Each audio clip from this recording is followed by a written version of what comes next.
Primeira Liga voltar nas Américas já tem um campeão. Futebol da Costa Rica adotou protocolos rígidos contra a pandemia. Meu nome é Ronald e no ano de 2019 eu faturei mais de 1,5 milhão através do mercado financeiro.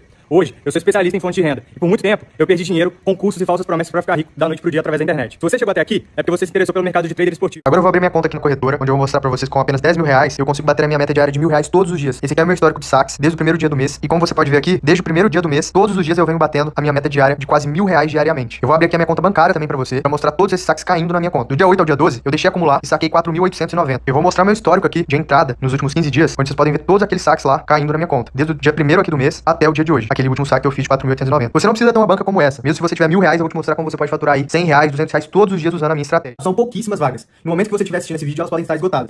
6 anos após ser a sensação da Copa do Mundo no Brasil, chegando às quartas de final e deixando pelo caminho seleções como Uruguai, Inglaterra e Itália, a Costa Rica volta a ser protagonista no futebol mundial. Nesta segunda-feira, teve confronto entre Deportivo Saprissa e Liga Deportiva Alajuelense, o segundo jogo da final dos playoffs da Liga Promérica, como é chamada a primeira divisão local. Trata-se do primeiro campeonato das Américas a ser retomado, após a paralisação causada pela pandemia. A bola não parou na vizinha Nicarágua mesmo em meio à pandemia. Com quase 5 milhões de habitantes, a Costa Rica foi uma das nações menos impactadas pelo vírus, com 3.130 casos confirmados e 15 óbitos registrados até domingo, 28, conforme a Universidade Norte-Americana Johns Hopkins. A taxa de letalidade, mortos entre pacientes infectados, no país não chega, atualmente, a 0,5%. É inferior, por exemplo, à da Nova Zelândia, 1,8%. Com população semelhante que, até meados de junho, ficou quase um mês sem casos. No Brasil, segundo o Ministério da Saúde, essa taxa está em 4,2%. A Costa Rica sempre teve um sistema de saúde pública muito forte, gratuito e para todos os cidadãos, conta o jornalista Eduardo Castillo, da Rádio Teletica, Agência Brasil, em referência ao CCSS, Caixa Costarricense de Seguros Social, ou simplesmente CAGEA, criado em 1941.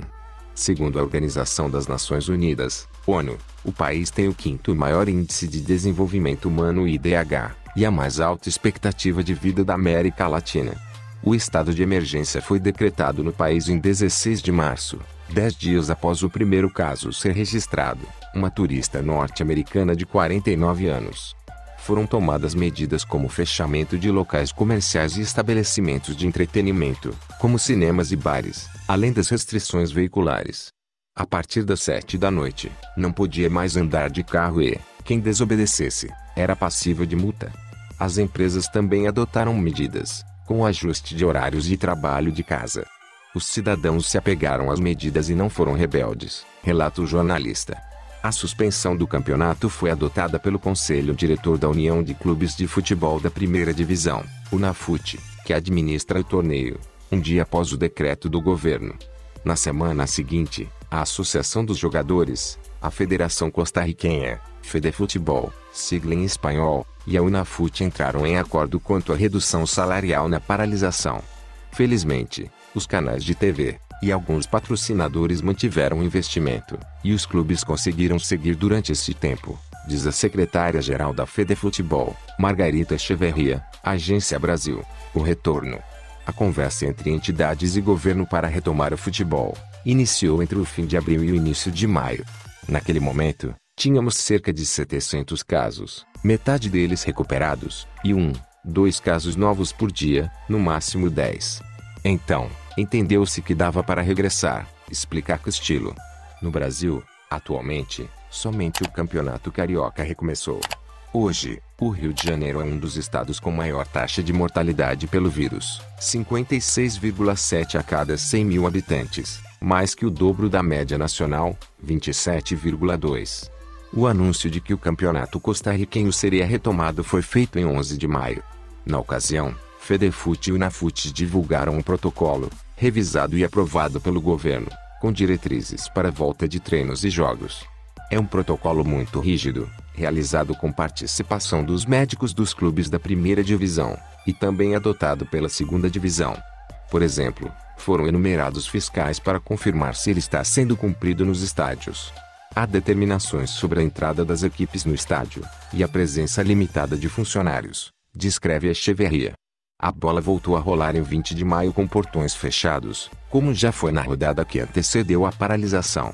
Além da ausência de torcida, o protocolo orienta quanto à utilização constante de máscaras, inclusive no caminho ao estádio, exceto, claro, no campo de jogo, distanciamento de 2 metros entre os atletas no vestiário, e restrição de acesso a jogadores não relacionados, entre outros.